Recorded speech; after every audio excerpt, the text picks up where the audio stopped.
ونزلنا عليك الكتاب تبيانا لكل شيء وهدى ورحمة وبشرى للمسلمين. بسم الله الرحمن الرحيم.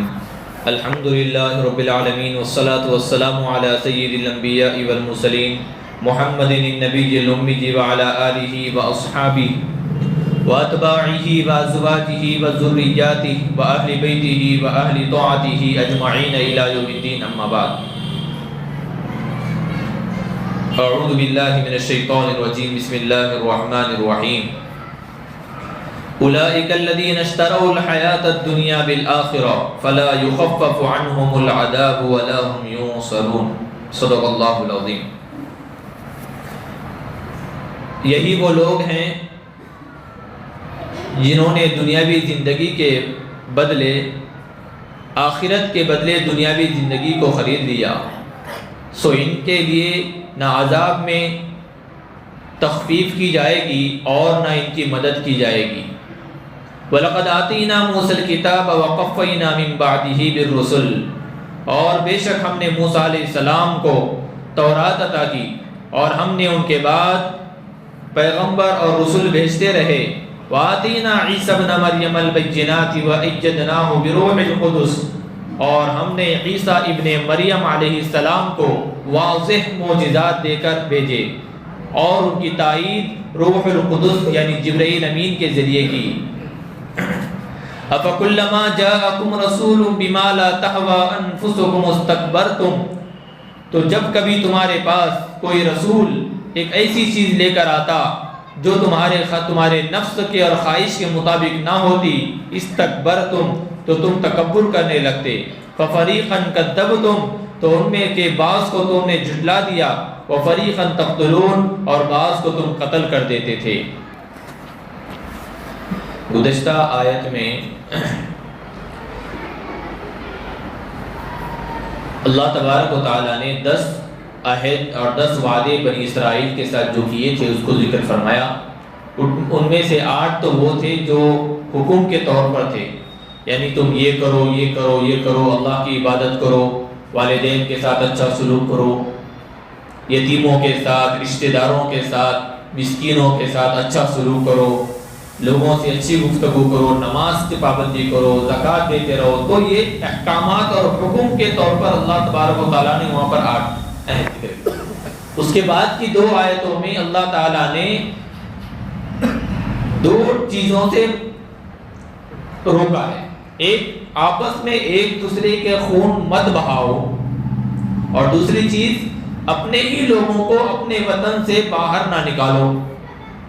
اس طرح سے پورے 10 باتیں گزشتہ 2 آیتوں میں ذکر کی گئی، لیکن وہ سب کے سب سوائے چند لوگوں کے تمام بنی اسرائیل کیا ہو گئے؟ کافر ہو گئے. انہوں نے اللہ کے ان کیے ہوئے وعدوں اور عہد پر پورا نہیں اترے. انہوں نے اللہ کے رسول صلی اللہ علیہ وسلم کی نبوت کا انکار کیا، اور انہوں نے اللہ کے رسول صلی اللہ علیہ وسلم نے کہ جو نشانیاں بتلائی گئی تھی تورات میں ان کو بدل کر کے، اپنے تورات کے احکامات کو بدل کر کے اپنے من مانی احکامات اندر کیا کر دیے؟ نوٹ کر دیے، لکھ دیے بنی اسرائیل نے. یہ ساری چیزیں چند ایسے تھے جنہوں نے حضرت موسیٰ علیہ السلام پر ایمان لانے کے بعد پیارے آقا صلی اللہ علیہ وسلم پر بھی ایمان لے کر آئے، جیسے حضرت عبداللہ ابن سلام اور ان کے چند ساتھی تھے. آج کی یہ جو آیت کریمہ ہے اسی کی طرف نسبت کرتے ہوئے یہ آیت کریمہ جہاں پر یہ بتلایا جا رہا ہے کہ بنی اسرائیل نے اللہ کو چھوڑ کر دوسرے کی عبادت شروع کی. جیسے بچڑے کی انہوں نے عبادت کی تھی، ایسی حضرت عزیر کو اللہ کا بیٹا انہوں نے کیا کر لیا؟ مان لیا. اور انہوں نے والدین کے ساتھ اچھا سلوک نہیں کیا. انہوں نے جو ضرورت مند تھے، محتاج تھے، مسکین تھے، ان کے ساتھ اچھا سلوک نہیں کیا. انہوں نے اپنے ہی لوگوں کو اپنے وطن سے کیا کر دیا؟ جلا وطن کر دیا. انہوں نے اپنے ہی لوگوں کی خون بہایا، یعنی اللہ کے تمام تر احکامات کو کیا کر دیا؟ انہوں نے خلاف ورزی کی. تو اب یہاں اللہ تعالیٰ کہہ رہے ہیں یہی وہ لوگ ہیں جو ان وعدوں پر عمل نہیں کرتے، ان وعدوں پر پورا نہیں اترتے، یہی وہ لوگ ہیں جنہوں نے دنیاوی زندگی کے لیے آخرت کو چھوڑ دیا۔ کیا کر دیا؟ آخرت کو چھوڑ دیا۔ آخرت کے بدلے دنیاوی زندگی کو خریدنا، یہ چیز ایسی تھی کہ یہاں پر پورے انسانیت کے اوپر جو اللہ کی طرف سے احکامات آئے ہوئے ہیں، پورے انسانیت پر، مجھ پر، آپ پر اور تمام انسانیت پر جو اللہ کے احکامات ہیں ان پر عمل کرنا، ان پر عمل کرنا، ان احکامات پر عمل کرنا، یہ تو تھا آخرت کو خریدنا۔ یہ کیا تھا؟ آخرت کو خریدنا، اور دنیاوی احکام، دنیاوی چیزوں کو کیا کر دینا؟ چھوڑ دینا۔ کیوں؟ کیونکہ ہم اللہ تعالیٰ کے ان تمام تر احکامات کی پابندی کر رہے ہیں۔ میں ایک دو مثالیں پیش کرتا ہوں اس آیت کو سمجھنے کے لیے۔ اللہ تعالیٰ نے قرآن کریم میں فرمایا ان اللہ اشترى من المؤمنین انفسهم واموالهم بان لهم الجنہ۔ کیا فرمایا؟ کہ اللہ تبارک و تعالیٰ نے انسان کی جان اور مال کے بدلے میں انسان کو کیا کر دیا؟ اللہ تعالیٰ نے جنت کے بدلے میں خرید لیا ہے۔ جنت کے بدلے میں اللہ تعالیٰ نے خرید لیا۔ اب انسان جو کچھ بھی کرے گا وہ اللہ کے لیے، اس کی جان بھی اور اس کا مال بھی اللہ کے لیے ہے، کیونکہ اللہ تعالیٰ اس کے بدلے میں اس کو جنت دیں گے۔ اب یہاں پر ایک مثال آپ سمجھ لیجئے کہ ایک بندے کے پاس ایک طرف اللہ کا حکم ہے اور ایک طرف انسانی خواہش ہے، اس کی تمنا، اس کی آرزو ہے، اس کی آرزو حرام کی ہے اور ادھر اللہ کا حکم حلال کا ہے۔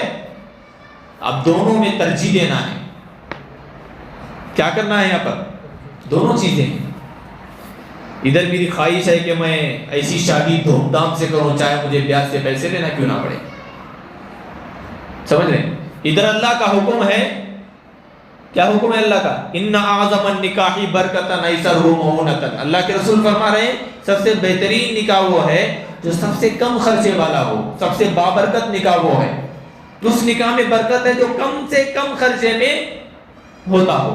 اور ادھر میری دل کی خواہش، گھر والی کی خواہش، بچوں کی خواہش اور میرے نفس کو چار لوگ تعریف کرے، میرا جو نفس خواہش کر رہا ہے کیا صاحب کیا شادی کرے، یہ جملے سننے کے لیے میرے کان ترس رہے ہیں، یہ ساری جو چیزیں ہیں ادھر ہیں۔ اب یہاں پر ترجیح ہے۔ اب یہاں پر سمجھ میں آئے گا کہ ہم آخرت خریدیں گے یا دنیا خریدیں گے، دنیاوی عارضی عزت خریدیں گے یا اخروی ہمیشہ ہمیشہ کی زندگی اور ہمیشہ ہمیشہ کی عزت خریدیں گے۔ کس کے بدلے میں کیا خریدیں گے، یہاں پر ٹرن پوائنٹ ہے، اور یہ ہر انسان کے لیے ہے۔ یہ بات یاد رکھیں۔ یہ تو میں ایک چھوٹی سی مثال پیش کر رہا ہوں آپ کو۔ ہم اپنی زندگی میں غور کریں تو ہر جگہ، کئی جگہ پر ہمارے پاس یہ دونوں مسئلے آئیں گے۔ بیوی کی خواہش رہے گی لیکن شریعت کے خلاف ہے، اور ادھر قرآن ہے۔ بچوں کی خواہش ہے لیکن یہ شریعت کے خلاف ہے، اور ادھر قرآن ہے، حدیث ہے، احکامات خداوندی ہے، رسول اللہ صلی اللہ علیہ وسلم کی سنت ہے، صحابہ کے طریقے ہیں۔ ادھر بیجا آرزویں ہیں، بیجا تعریفیں ہیں، ساری چیزیں ہیں ادھر۔ تو یہاں پر یہ آیت کریمہ ہمیں بتاتی ہے اولئک الذین اشتروا الحیاۃ الدنیا بالآخرہ۔ اب یہاں پر ہمیں یہ دیکھنا ہے کہ ہم اپنے نفس کو مار کر، ہم اپنے بیجا خواہشات کو مار کر، ہم اپنے نفس پر پیر رکھ کر اللہ تعالیٰ کے حکم پر عمل کرتے ہیں یا نہیں، رسول اللہ صلی اللہ علیہ وسلم کے بتائے ہوئے طریقے پر چلتے ہیں یا نہیں۔ اگر یہاں پر ہم ان کے طریقے پر چل رہے ہیں تو سمجھو ہم نے آخرت کو خرید لیا ہے۔ کیا کر لیا ہم نے؟ آخرت کو خرید لیا ہے۔ لیکن اگر المال والبنون زینۃ الحیات الدنیا انما اموالکم واولادکم فتنہ، مال اور اولاد کے اس آزمائش کے اندر اگر ہم گر گئے اور اولاد کے مطابق، بیوی بچوں کے مطابق یا اپنے بیجا دلی آرزو اور تمناؤں کے مطابق اگر ہم ان خواہشات کو ترجیح دے رہے ہیں تو سمجھ لو کہ ہم نے آخرت کے بدلے میں دنیا کو خرید لیا، آخرت کو بیچ دیا اور دنیا کو خرید لیا۔ یعنی ہم نے یہ طے کر لیا کہ نعوذ باللہ اخروی زندگی کی ہم کو تعریف نہیں چاہیے، یہی 2-4 دن کی تعریف ہمیں چاہیے۔ ہمیں ہمیشہ کی خواہشات والی زندگی نہیں چاہیے، یہ صرف 2 منٹ اور 10 منٹ اور 10 دن کی لذت اور خواہش والی زندگی، دنیاوی زندگی ہم کو چاہیے۔ یہاں پر ہم طے کر رہے ہیں کہ ہمیں جنت کی زندگی ہونا یا دنیاوی چند دنوں کی زندگی چاہیے۔ یہ بات یہاں پر اس آیت کریمہ سے ہمیں صاف طور سے سمجھ میں آتا ہے کہ ہم کیا کر رہے ہیں۔ اولئک الذین اشتروا الحیاۃ الدنیا بالآخرہ فلا یخفف عنہم العذاب ولا هم ینصرون۔ ظاہر سی بات ہے، جب ایک شخص، ایک بندہ اللہ کے احکامات کو پتے کش ڈال کر کے اپنے عارضی خواہشات کو اور اپنے زبان کی لذت کے لیے جھوٹ بول رہا ہے، اپنی آنکھوں کی لذت کے لیے بد نظری کر رہا ہے، فلم بھی نہیں کر رہا ہے، غلط چیزیں دیکھ رہا ہے، اپنے ہاتھوں کی لذت کے لیے ظلم کر رہا ہے یا ہاتھوں سے کوئی گناہ کر رہا ہے، اگر اپنے پیروں کی لذت کے لیے کوئی گناہ کی طرف چل کر جا رہا ہے، یعنی جتنے بھی گناہ ہیں اگر ہم اپنے اس عارضی خواہش کے لیے پوری کر رہے ہیں تو گویا ہم آخرت سے دور ہو رہے ہیں اور ہم جنت سے دور ہو رہے ہیں اور جہنم سے ہم قریب ہو رہے ہیں۔ گویا کہ ہم نے جنت کو پسند نہیں کیا، ہم نے جہنم کو پسند کیا۔ گویا کہ ہم نے اللہ کے احکام کو نعوذ باللہ پسند نہیں کیا، ہم نے اپنے نفس اور شیطان کی خواہشات کو پسند کر لیا۔ یہ اس آیت کریمہ کا ایک مطلب یہ نکلتا ہے۔ اور ایک چیز یہ بھی ہے کہ بنی اسرائیل کے اندر ایک برائی تھی جو ہم نے گزشتہ بھی بیان کی گئی کہ اگر کوئی مالدار آتا کوئی گناہ کر کے اور اس کے اوپر تعزیراً کوئی سزا اور کوئی سزا اس کو دینا تھا، کوئی جرمانہ اس کو پیش کرنا تھا تورات کے حکم کے مطابق، لیکن چونکہ وہ مالدار پارٹی ہے، کیا کرتی ہے؟ مالدار پارٹی ہے، تو بنی اسرائیل کے جو راہب ہوتے تھے، جو پڑھے لکھے ہوتے تھے، وہ علماء یا وہ جاننے والے، تو وہ کیا کرتے تھے بنی اسرائیل کے؟ وہ لوگ اس مالدار سے اپنا معاوضہ ٹیبل کے نیچے سے رشوت بولو یا اپنا مفاد بولو، جو کچھ بھی بولو، لے کر کے اس کو بولتے تھے پریشان ہونے کی ضرورت نہیں ہے، ایک سادہ سا وہاں پر کیا کرتے، سادی سی سزا اور چھوٹا سا جرمانہ، مثال کے طور پر 1 کروڑ کا جرمانہ وہاں پر حقیقتاً لاگو ہونا تھا، لیکن وہاں پر 1 لاکھ کے اندر اس کو کیا کر دیا، بیچ دیا، باقی کے 4-5 لاکھ نے اپنے جیب بھر دیا۔ اشترا، یہاں جو لفظ استعمال کیا ہے اللہ تعالیٰ نے، خریدنے اور بیچنے کا لفظ استعمال کیا، کہ قرآن کی فصاحت و بلاغت دیکھو، خریدنے اور، یہ احکامات خداوندی خریدنے بیچنے کے نہیں تھے، لیکن بنی اسرائیل نے اس کو کمانے کا ذریعہ بنایا۔ سمجھ رہے؟ اور آج بھی ایسے کئی لوگ ہیں جو مالدار نے اگر غلطی کی تو کوئی چور راستے سے اس کو باہر نکالنے کی کوشش کرتے ہیں، اور اسی جگہ کوئی غریب اور بے بس لاچار غلطی کرتا ہے، نہیں، شریعت کا قانون کسی کے لیے نہیں بدلتا۔ یہ چیز کرتے تھے بنی اسرائیل کہ مالدار سے اپنے مفاد کے تحت، اپنے کچھ ذاتی اغراض کے تحت مالداروں کے لیے احکامات میں کیا کرتے تھے، تخفیف کرتے تھے، کمی کرتے تھے۔ کیوں؟ اس کے بدلے میں اس احکام کو تخفیف کرنے، کمزور کرنے میں کچھ نہ کچھ معاوضہ لیتے تھے۔ تو لینا اور دینا ہو گیا، اس لیے اشترا کا لفظ اللہ تعالیٰ نے یہاں پہ استعمال فرمایا۔ سمجھ رہے؟ ہر چیز دینا اور لینے میں ضروری نہیں ہے کہ صرف پیسہ ہی دیا جائے اور پیسہ ہی دیا جائے، بعض دفعہ کچھ احکامات کی کمی کرنا بھی، یہ بھی کیا ہے، ایک چیز کی بے کرنا ہے، ایک چیز کو لینا ہے، اس کے بدلے، بھائی موٹی سی مثال ہے، گاڑی والا ٹرافک والا پکڑ لیا، موٹی سی مثال ہے، اصل فائن تو 2000 کا تھا کہ نہیں تھا؟ کتنے کا تھا؟ 2000 کا تھا، لائسنس نہیں تھا آپ کے پاس، یا 5000 کا، جو بھی رولز ہے، لیکن کیا صاحب نہیں ہے کچھ بھی، کتنے عام سی بات ہے، ہر کوئی جانتا ہے، نکال دیا 100 روپے کے اندر معاملہ سیٹل کر دیا۔ یہ رشوت ہے، دینے والا بھی گنہگار ہے، لینے والا بھی گنہگار ہے۔ ہاں اگر بیجا آپ کو پکڑ رہا ہے تو آپ اس کو نہ دیں، یا پھر مجبوری میں کوئی صدقے کا رقم دے دے، یہ الگ چیز ہے، سمجھ رہے ہیں؟ لیکن اگر واقعتاً آپ کے پاس لائسنس نہیں ہے اور قانونی طور پر آپ مجرم ہیں تو آپ کو اس معاملے کو چوری کے طور پر سیٹلمنٹ کرنے کی اجازت شریعت نہیں دیتی، یہ بات یاد رکھیں آپ، نہیں دیتی شریعت۔ حضرت قاری صدیق صاحب باندھی رحمۃ اللہ علیہ ایک مرتبہ سفر کر کے اپنے مرید کے ساتھ آ گئے، جب سفر کرنے کے لیے ٹرین میں چڑھ رہے تھے تو ٹکٹ لینے میں گاڑی نکل گئی اور ویسے ہی ٹرین میں بیٹھ گئے، حضرت بے چین پار اپنے مقام تک آنے تک، جیسی مقام سے اتر گئے سیدھا ریلوے اسٹیشن کے جو ٹکٹ بک ہوتا ہے وہاں پر گئے اور وہاں سے 2 ٹکٹیں خریدی، جہاں سے بیٹھے تھے وہاں سے یہاں تک کی 2 ٹکٹیں خریدی اور وہاں سے پیسے دے کر 2 ٹکٹیں لی۔ تو ان کے بولے حضرت آپ ٹکٹ نکالنے کی کیا ضرورت، اب تو ہم اپنے مقام پہ پہنچے اور کوئی ٹی ٹی والے نے ہم کو پکڑا بھی نہیں ہے۔ تو حضرت نے وہ ٹکٹ لے لی اور پھاڑ دیے، کہا کہ یہ حکومت کے ساتھ چوری ہے، قیامت کے دن ہم کو اس چوری کا حساب دینا پڑے گا۔ اور ہم تو کیا نہیں کرتے۔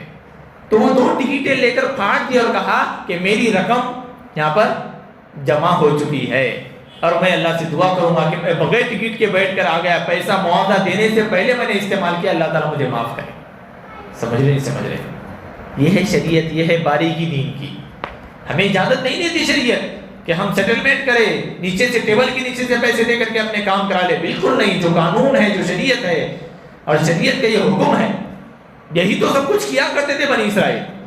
بنی اسرائیل کی ایک برائی، سب سے بڑی برائی یہ تھی کہ آج آپ سب کے سامنے بول دیے دیکھنا یہ حرام ہے، آپ سب کچھ بول دیے اور اس میں سے کچھ لوگ جا کر کے حرام کام کر لیے۔ تو ہونا کیا چاہیے تھا یہاں پر کہ تورات کے حکم کے مطابق ان کی گرفت ہوتی، لیکن ایسا نہیں کرتے تھے۔ دوسرے دن صبح میں انہی لوگوں کے ساتھ ہوٹل پہ چائے پیتے بیٹھتے، باوجود یہ معلوم ہے کہ فلانے نے زنا کیا ہے، فلانے نے رشوت لی ہے، فلانے نے حرام کام کیا ہے، یہ باوجود معلوم ہونے کے ان کے ساتھ صبح میں کیا کرتے، ہنستے کھیلتے بیٹھ رہے ہیں۔ تو اللہ تبارک و تعالیٰ نے ان پر عذاب نازل فرمایا۔ اسی لیے فرمایا کہ اگر کہیں کچھ گناہ ہوتا ہے تو آپ کو اس گناہوں کو روکنا پڑے گا۔ اگر آپ اس گناہوں کو نہیں روکتے یا وہاں پر اس گناہ کو دیکھتے ہنستے رہتے ہیں، دیکھتے کھڑے رہ رہے ہیں جو کچھ ہو رہا ہے یہ اچھا ہو گیا، تو ادھر کی ادھر گناہ کو سراہنا، گناہوں میں برابر کا حصے دار بننا ہے، گناہوں کے خلاف نہیں بولنا گناہوں سے رضامندی کی دلیل ہے۔ یہ بات یاد رکھیں آپ۔ اگر کوئی غلطی کرتا ہے اور آپ اس کو نہیں ٹوکتے ہیں اور اس کے سر پر آپ ہاتھ پھیرا رہے ہیں، اس کا مطلب آپ اس غلطی سے راضی ہیں، آپ اس کے برابر کے شریک رہیں گے گناہ میں۔ تو اولئک الذین اشتروا الحیاۃ الدنیا بالآخرہ فلا یخفف عنہم العذاب ولا هم ینصرون۔ آدمی جو ہے نا، آدمی کہیں پر بھی چاہے دنیاوی گناہ میں پکڑا جائے یا اخروی گناہوں میں پکڑا جائے، تو اللہ تبارک و تعالیٰ اخروی گناہ میں اگر کوئی آدمی ملوث ہوتا ہے، یعنی گناہ کرتا ہے، اور عذاب سے بچنے کے لیے عام طور پر انسان 2 چیزیں سوچتا ہے۔ سب سے پہلی چیز تو یہ کہ کوئی تو بھی میری مدد کرے گا، ٹینشن نہیں مجھے۔ سمجھ رہے؟ مان لو دنیاوی زندگی میں کسی کو مار لیا اور کیس ایف آئی آر درج ہو گئی اب جیل میں، تو اطمینان ہے اندر سے، میرے ابا چھڑا لے دے مجھ کو، میرے چاچا ہے، میرے ابا ہے، کچھ نہ کچھ کم زیادہ ہوتا ہے، نیچے دے دلا کے کام کر لیں گے۔ یہ انسان کے اندر ایک چیز ہوتی ہے اپنے آپ کو بچانے کے بارے میں۔ تو سب سے پہلے تو کوئی نہ کوئی میری مدد کرنے والا ہے۔ یہ چیز انسان کو گناہوں پر بار بار گناہ کرنے پر ابھارتی ہے۔ جیسے کہ گزشتہ 2-3 آیتوں میں آپ نے دیکھا کہ بنی اسرائیل کیا کہہ رہے تھے، ہم کو وَقَالُوا لَن تَمَسَّنَا النَّارُ إِلَّا أَيَّامًا مَّعْدُودَةً، جہنم کی آگ ہم کو تھوڑی دن چھونے والی ہے، باقی جنت تو ہمیشہ ہمیشہ ہماری ہے۔ اور ایک جگہ کیا کہا، ہمارے باپ دادا ہمارے نبی تھے۔ بنی اسرائیل کیا بولتے تھے، ہمارے پوری ہماری نسل نبیوں والی نسل ہے، ہم کیسے جہنم میں جائیں گے، وہ ہے نا ہماری مدد کرنے کے لیے۔ کیا کرتے تھے وہ، ہمارے نبی ہیں نا ہم کو بچانے کے لیے جہنم سے۔ یہ جو ہوتا ہے نا انسان کی فطرت میں کہ کوئی ہے مجھے بچانے والا، اس چیز کے اور اس بلبوتے پر انسان بہت سارے گناہ کرتا ہے۔ ایک بچہ بھی ہوتا ہے نا چھوٹا سا، جس کا باپ پولیس بھرتی میں ہے، انہیں بھی 2 تھپڑ مار کے میرا باپ پولیس میں ہی، ایسا بولتا ہوں، بولتا نہیں بولتا۔ کانٹیکٹ عجیب، وہ تو چلو خاندانی خون ہے تو کہہ رہا ہے، خالی کانٹیکٹ اگر موبائل میں ایس پی صاحب کا موبائل نمبر بھی اگر ہے کہ میں کہنا ایس پی کا نمبر ہے، کلیکٹر کی بات کرا میں نے پرسوں، ایسا بولتا ہوں، میرے پہنچ وہاں تک ہے بولتا ہوں، گلی سے دلی تک ہے، اور اس رباب پر انہیں بڑے بڑے گنڈا گردی کرتا ہے۔ کرتے نہیں کرتے، یہ ماحول بنا ہوا ہے۔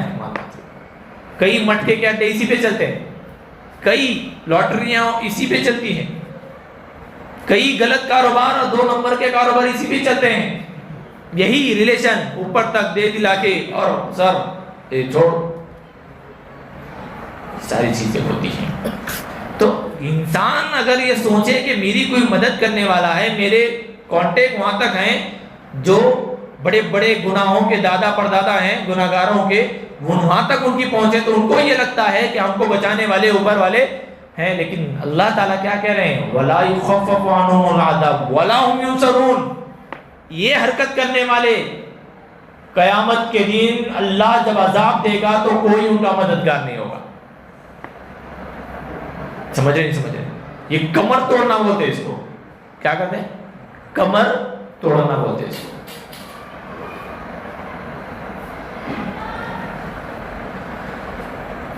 دوسری چیز انسان کے اندر کیا ہوتی ہے؟ اگر عذاب ہو بھی رہا ہے تو کچھ نہ کچھ کم ہو جائے گا. کیا ہو جائے گا؟ کچھ دے دلا کے مسئلہ تھوڑا کم کریں گے. 4 تھپڑ مارنے کو جائے کہ تھپڑ مار بولیں گے. سمجھ نہیں سمجھ رہے؟ اللہ تعالیٰ نے اس کی بھی نہیں فرمائی. نہ ہی ان کے عذاب میں تخفیف کی جائے گی، تھوڑی بھی تخفیف نہیں کی جائے گی ان کے عذاب میں. جو عذاب ہے وہی عذاب ان کو ملے گا. کسی کے بولنے سے عذاب میں کمی نہیں ہوگی، کسی کے بولنے سے. وَلَا هُمْ يُنصَرُونَ. اور کوئی ان کا مددگار نہیں ہوگا، کوئی ان کا حامی نہیں ہوگا. کسی کی سفارش پر ان کی مدد نہیں کی جائے گی، ان کے متعلق کسی کی سفارش قبول نہیں کی جائے گی. اللہ تبارک و تعالیٰ نے یہ پورا قرآن فطرت انسان کے مطابق اتارا ہے، انسان کے فطرت کے مطابق اتارا ہے. دیکھیے اس آیت کریمہ میں ہم کو کیا کیا سبق مل رہے ہیں. اولئک الذین اشتروا الحیاۃ الدنیا بالآخرہ فلا یخفف عنہم العذاب ولا هم ینصرون. یہی وہ لوگ ہیں جنہوں نے آخرت کے بدلے دنیاوی زندگی کو خرید لیا. فلا یخفف عنہم العذاب ولا هم ینصرون. لہذا ان سے عذاب کم نہیں کیا جائے گا اور نہ ہی ان کی مدد کی جائے گی. اب آگے کی آیت کریمہ میں اللہ تبارک و تعالی موسیٰ علیہ السلام کی قوم میں، موسیٰ علیہ السلام، حضرت یعقوب علیہ السلام جو بنی اسرائیل کے لقب سے جو ملقب ہیں، حضرت یعقوب علیہ السلام جن کا لقب ہے اسرائیل، ان کی قوم میں اللہ تعالیٰ نے کئی ہزار انبیاء اللہ تعالیٰ نے بھیجے، کئی ہزار انبیاء. اور سب سے آخر میں بنی اسرائیل میں سب سے آخر میں اگر کسی نبی کو بھیجا ہے تو حضرت عیسیٰ علیہ السلام ہے. کون ہے؟ حضرت عیسیٰ علیہ السلام. تورات میں کہا گیا تھا کہ حضرت عیسیٰ علیہ السلام آئیں گے، ان پر بھی تم کو ایمان لانا ہے. لیکن بنی اسرائیل نے ان پر بھی ایمان نہیں لائی. ان کے کہنے کے مطابق وہ صرف موسیٰ علیہ السلام پر ایمان لاتے اور اسی اعتبار سے وہ ایمان والے ہیں اور جنت انہی کی ہے. لیکن وہ عیسیٰ علیہ السلام پر انہوں نے ایمان نہیں لائے، جبکہ اللہ تعالیٰ فرما رہے ہیں وَلَقَدْ آتَيْنَا مُوسَى الْكِتَابَ، ہم نے موسیٰ علیہ السلام کو تورات عطا کی. وَقَفَّيْنَا مِن بَعْدِهِ بِالرُّسُلِ، اور اس کے بعد یکے بعد دیگرے ہم نے کئی انبیاءوں کو بھیجا. موسیٰ علیہ السلام کے بعد ایک کے بعد کرتے کرتے کئی رسولوں کو بھیجا، ہم نے کئی رسولوں کو بھیجا. وَآتَيْنَا عِيسَى ابْنَ مَرْيَمَ الْبَيِّنَاتِ، اور ہم نے آخر میں بنی اسرائیل کے نبیوں کے سب سے آخر نبی کون تھے؟ حضرت عیسیٰ علیہ السلام. تو آخر میں ہم نے مریم کے بیٹے عیسیٰ کو واضح معجزات دے کر بھیجے. عیسیٰ علیہ السلام کو عیسیٰ ابن مریم، حضرت مریم علیہ السلام، ان کی پاکیزگی کے بارے میں قرآن کریم میں اللہ تبارک و تعالیٰ نے واضح دلائل پیش کیے کہ یہ وہ پاکیزہ خاتون ہیں کہ جو بغیر شوہر کے جن کو اولاد ہوئی ہے. سمجھ رہے؟ حضرت عیسیٰ علیہ السلام بغیر باپ کے پیدا ہوئے ہیں. اور کس سے پیدا ہوئے ہیں؟ حضرت مریم علیہ السلام. اسی لیے عام طور پر اولاد کی نسبت باپ کی طرف ہوتی ہے، ہوتی نہیں بھائی؟ بول، بیٹا ہو یا بیٹی ہو، آخر میں کس کا نام ہوتا ہے؟ باپ کا نام ہوتا ہے. لیکن حضرت عیسیٰ علیہ السلام کے نام کے ساتھ ان کی والدہ کا نام ہے قرآن میں، جیسا کہ آپ نے ابھی دیکھا وَلَقَدْ آتَيْنَا وَآتَيْنَا عِيسَى ابْنَ مَرْيَمَ الْبَيِّنَاتِ وَآتَيْنَا عِيسَى ابْنَ مَرْيَمَ، عیسیٰ ابن مریم کے بیٹے عیسیٰ کو ہم نے کیا کر دیے؟ واضح معجزات دے کر ہم نے کیا کر دیا؟ بھیج دیا۔ اور یہ نبی ہیں اور یہ پیغمبر ہیں، سمجھ رہے ہیں؟ اور یہ بیٹے نہیں ہیں، یہ انسان ہیں، سمجھ رہے نہیں سمجھ رہے؟ یہ سب کی تائید کے لیے ہم نے جبرائیل امین کو بھیجا۔ کیا کی دیا؟ جبرائیل امین کے ذریعے وَأَيَّدْنَاهُ بِرُوحِ الْقُدُسِ، اور ہم نے ان کی تائید کی، ان کو طاقت بخشی روح القدس یعنی جبرائیل امین کے ذریعے عیسیٰ علیہ السلام کو طاقت بخشی۔ حضرت مریم علیہ السلام کے بعد اللہ تعالیٰ نے جبرائیل امین کو بھیجا کہ تم جاؤ اور پھونک مارو، اس سے حضرت مریم میں حمل ٹھہرے گا۔ حضرت مریم علیہ السلام کے پاس گئے اور پھونک مارا تو اس پھونک سے دم کیا، اس دم سے ان کے رحم میں، ان کے پیٹ میں رحم ٹھہرا، وہ حضرت عیسیٰ علیہ السلام کا تھا۔ بغیر شوہر کے ملے کے اللہ تبارک و تعالیٰ نے حضرت عیسیٰ علیہ السلام کو حضرت جبرائیل امین کے دم اور پھونکنے سے پیدا فرمایا۔ اور جب پیدا ہو گئے تو اللہ تبارک و تعالیٰ نے جبرائیل امین کو ان کے ساتھ رکھا کہ وہ جہاں کہیں جاتے، کیونکہ عیسیٰ علیہ السلام سے سب سے زیادہ دشمنی کرنے والے اور نفرت کرنے والے یہودی تھے، موسیٰ علیہ السلام کی قوم تھی، وہ ہمیشہ ان کو مارنے کے در پہ تھے، ہمیشہ ان کو مارنے کی کوشش کرتے، ان کو قتل کرنے کی سازشیں کرتے۔ اس لیے اللہ تعالیٰ نے حضرت جبرائیل امین کو ان کے ساتھ مستقل رکھا، ان کی حفاظت کے لیے، ان کو تقویت پہنچانے کے لیے اور لوگوں کو بتلانے کے لیے کہ یہ عیسیٰ ابن مریم ایک نبی ہیں۔ اور واضح معجزات میں سے یہ تو معجزہ تھا ہی کہ یہ بغیر باپ کے پیدا ہو گئے۔ دوسرا معجزہ یہ بھی تھا کہ انہوں نے بچپن میں ہی بات کی تھی۔ یہ وہ نبی ہیں جو بچپن میں ہی دودھ پیتے بچے تھے، تبھی انہوں نے کیا کی تھی؟ ماں کے گہوارے میں بات کی تھی کہ جب حضرت مریم علیہ السلام کے بچے کی ولادت کے پاس اس بچے کو لے کر اپنے قبیلے پہنچی تو وہاں کے لوگوں نے ان پر غلط الزام لگانا شروع کر دی۔ اب ظاہر سی بات ہے کہ ایک خاتون بغیر شوہر کے بچہ لے کر آئے گی تو لوگ اس پر کیا کریں گے؟ تانا دیں گے ہی۔ تو اس طرح کے تانے ان لوگوں نے وہاں پر دینے شروع کیے تو اللہ تبارک و تعالیٰ نے حضرت مریم نے کہا کہ یہ بیٹا، یہ بچہ ہی جواب دے گا۔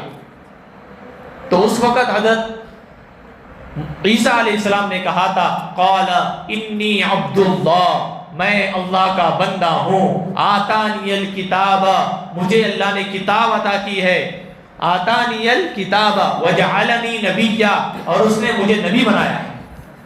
کہ حضرت عیسیٰ علیہ السلام ابھی دودھ پیتے بچے ہیں، وہاں پر حضرت عیسیٰ علیہ السلام نے بات کی۔ دو بچے ایسے ہیں دنیا میں جنہوں نے اپنے ماں کے گہوارے میں اور گود میں بات کی تھی۔ کتنے بچے؟ دو۔ ایک تو وہ بچہ جس بچے نے حضرت یوسف علیہ السلام کی برات ظاہر کی تھی۔